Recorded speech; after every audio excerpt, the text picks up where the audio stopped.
ఇప్పుడు ఎలా అంటే రూపా, ప్రతి ఒక్కళ్ళకి కోరికలుంటాయి. హ్మ్. నాకిలాంటి అబ్బాయి కావాలి, ఇలాంటి అమ్మాయి కావాలి అని ఒక ఎక్స్‌పెక్టేషన్స్ ఉంటాయి. పేరెంట్స్‌కి కూడా కొన్ని ఎక్స్‌పెక్టేషన్స్ ఉంటాయి. ఈచ్ వన్ ఒక్కొక్కళ్ళకి ఒక్కొక్క రకమైన, కొందరికి బాగా డబ్బులున్నోళ్ళు గావాలి, కొందరికి చాలా అందమైనోళ్ళు కావాలి, కొందరికి మంచి కుటుంబం ఉంటే చాలు, కొందరికేంటంటే మనకు తగ్గాళ్ళు, మనం ఎలా ఉన్నామో అలా ఉంటే చాలు, ఈడు జోడు బావుంటే చాలు, అట్లా ఆలోచిస్తారు. అట్లాంటివి ఏమవుతుందంటే, అలాంటి ఒక బేసిక్ రిక్వైర్మెంట్ ఉన్నాళ్ళు. అంటే మనకు తగ్గ సంబంధం, ఇప్పుడు మన అబ్బాయి ఎలా ఉన్నాడో పక్కన ఇద్దరు పిల్లలు జోడీ బావుండి, మనకింత ఆస్తిపాస్తులున్నాయి, మనకు తగ్గాళ్ళు మనలాంటాళ్ళు ఉంటే చాలు. ఇలా ఆలోచించే వాళ్ళకి ఏమవుతుందంటే, ఒక సంబంధం ఇచ్చినప్పుడు మాకు అర్థం చేసుకొని, వీళ్ళు దిగుతారు కొంచెం, హ్మ్. తగ్గుతారు.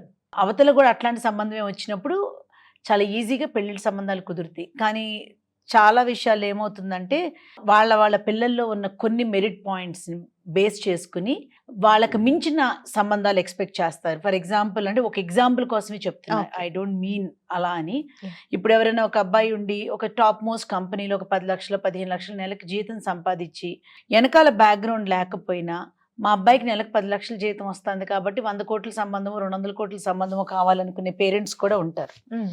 కొన్నిసార్లు ఏమవుతుందంటే, అబ్బాయి చాలా అందంగా ఉండుండొచ్చు, బ్యాక్‌గ్రౌండ్ బావుండుండొచ్చు. కానీ అబ్బాయి ఏమీ చేయకపోయినా, మాకింతుంది, పిల్లాడు బావున్నాడు కాబట్టి మాకిలా కావాలి అని, అంటే మైనస్ పాయింట్స్ ఏమి వాళ్ళు నెగెటివ్ పాయింట్స్‌ని కౌంట్ చేసుకోకుండా, వాళ్ళలో ఉన్న కొన్ని ప్లస్ పాయింట్స్‌ని బేస్ చేసుకొని, తగిన సంబంధం అనే దానికన్నా, తమకన్నా బెటర్ మ్యాచ్ కోసం ఎదురు చేసేటప్పుడు ఏమవుతుందంటే, మేము ఇన్వాల్వ్ అయ్యి కౌన్సిల్ చేయాల్సొస్తుంది పేరెంట్స్‌ని. ఓకే. ఆళ్ళకి చెప్తాం. ఇంటారో ఇనరో చెప్తాం.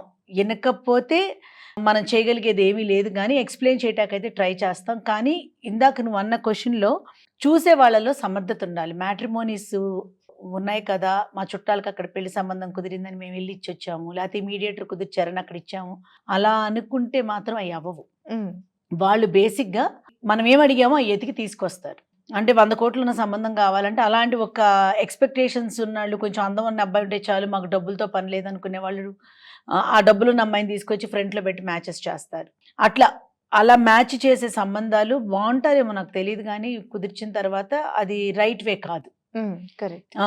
సో మెనీ కాంప్రమైజెస్ ఉంటాయి అట్లాంటి సంబంధాలు కుదుర్చుకోవటంలో. కాంప్రమైజ్ అయ్యి కేవలం డబ్బుల కోసం, కేవలం లుక్స్ కోసము, కేవలం చదువుల కోసం, అట్లాంటి ఆటి మీదెళ్ళే మ్యాచెస్ చాలా వరకు డివోర్సెస్‌కెళ్తాయి. లేదా కాంప్రమైజ్ అయిపోయి లైఫ్‌ని అట్లా నెట్టుకొస్తా ఉంటారు. హ్మ్. సో, ఫస్టు అసలు మనకేం కావాలి అన్న దాని మీద మనకి ఒక ఐడెంటిఫై చేసుకోగలగాలి మనం. దానికి కొంచెం ఎక్స్‌పర్ట్స్ ఉన్న మ్యాట్రిమోనీస్ గాని, కొంచెం అనుభవం ఉన్నోళ్ళు, కౌన్సిల్ చేయగలిగే వాళ్ళ దగ్గరికెళ్తే, మ్యూచువల్‌గా ఇద్దరు కూర్చొని డిస్కస్ చేసుకొని, ఆ డిస్కషన్‌ని పాజిటివ్‌గా తీసుకొని, దాని ప్రకారంగా సంబంధాలు ఎతుక్కోగలిగితే గనక